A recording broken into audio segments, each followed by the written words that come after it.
Readiness Manager is a completely optional piece of functionality within VRM. It was designed to replace the housekeeping schedule and is a dramatic overhaul of the current programming. Since it is optional, you have the ability to turn it on or off. To turn Readiness Manager on, go to Sysconfig, Property, and the Readiness Tasks tab. Once you turn Readiness Manager on and refresh the main screen, you will notice under Housekeeping that Housekeeping Schedule no longer appears and Readiness Manager has been added.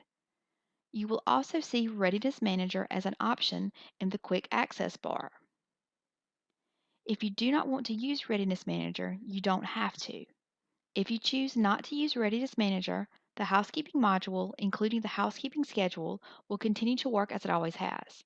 But if you do want to use Readiness Manager, you can set up the task in it as you need to best suit your needs. You can make it as simple or as complex as you'd like. For more information on Readiness Manager, please watch the other videos in this series. If you have questions or need help, please contact the help desk, either by putting in a ticket or by sending us an email to help@vrmgr.com.